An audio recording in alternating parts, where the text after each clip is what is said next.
జేఎన్టీయూలో hostel నిర్వాహకుల తీరు మారట్లేదు. విద్యార్థులకు పెట్టే ఆహార పదార్థాలు నిర్లక్ష్యంగా వ్యవహరిస్తున్నారు. వాటి పట్ల విద్యార్థుల ఆరోగ్యాలతో చెలగాటమాడుతున్నారు. ఆహార పదార్థాల్లో ఏం కలుస్తున్నాయో కూడా పట్టించుకోవట్లేదు. గత వారమే విద్యార్థులకు పెట్టే చట్నీలో ఎలుకపడిన ఘటన వెలుగు చూసింది. ఇది మరొక ముందే ఇప్పుడు ఏకంగా పిల్లి ఆహార పదార్థాలు తింటూ కనిపించింది. దీంతో విద్యార్థులు అవాక్కయ్యారు. హాస్టల్ అధికారుల తీరుపై వారంతా మండిపడుతున్నారు. వరుస ఘటనలు జరుగుతున్నా నిర్లక్ష్యంగా వ్యవహరిస్తున్నారంటూ ఫైర్ అయ్యారు. మెస్ కాంట్రాక్టర్ను మార్చాలని డిమాండ్ చేస్తున్నారు విద్యార్థులు.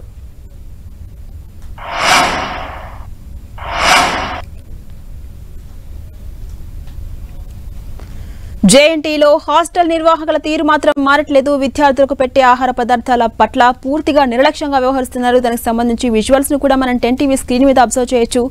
ఇంతకు ముందు చట్నీలో ఎలుక తిరుగాడుతూ ఘటన వెలుగు చూసింది. దానికి సంబంధించిన విజువల్స్ మనం ఒక బాక్స్ లో అబ్జర్వ్ చేయొచ్చు. మరోవైపు ఆ బాక్సెస్ అన్ని చుట్టుపక్కల ఆహార పదార్థాలను తింటూ ఎలుక పిల్లి దర్శనమిస్తుంది. దీనికి సంబంధించి విజువల్స్ మనం ఇంకో బాక్స్ లో అబ్జర్వ్ చేయొచ్చు. దీంతో విద్యార్థుల ప్రాణాలతో చెలగాటమాడుతున్నారని, క్యాంటీన్ నిర్వాహకులను మార్చాలని విద్యార్థులు ప్రధానంగా డిమాండ్ చేస్తున్నారు.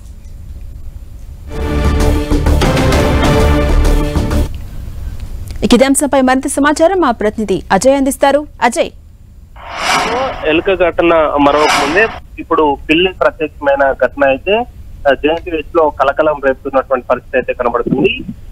జేఎన్టీయూలో రెగ్యులర్ గా ఇలాంటి ఘటనలు జరుగుతున్నప్పటికీ కూడా వాళ్ళ హాస్టల్ నిర్వాహకుల తీరు మాత్రం ఏమాత్రం మారడం లేదు. ఈ రోజు చూసుకున్నట్లయితే ఏదైతే జేఎన్టీయూ హైదరాబాద్ హాస్టల్లో విద్యార్థులకు పెట్టే ఆహారాన్ని పిల్లి తింటున్న ఒక వీడియో బయటికి రావడం మరొకసారి చర్చనీయాంశంగా మారినటువంటి పరిస్థితి కనబడుతుంది. ఇటీవల చల్ల సాంబార్ లో ఎలుక ఈత కొట్టిన ఘటన మరొక ముందు అది రాష్ట్ర వ్యాప్తంగా కూడా పెద్ద ఎత్తున వైరల్ అయింది. అయినప్పటికీ కూడా నా హాస్టల్ నిర్వాహకుల తీరు, జేఎన్టీయూలో ఉన్నటువంటి హాస్టల్ నిర్వాహకుల తీరు ఏమాత్రం కూడా మారని పరిస్థితి కనబడుతుంది. ఈ రోజు పిల్లి ప్రత్యక్షం అవడంతో విద్యార్థులు కొంత ఆందోళన చెందుతున్నటువంటి పరిస్థితి కనబడుతుంది.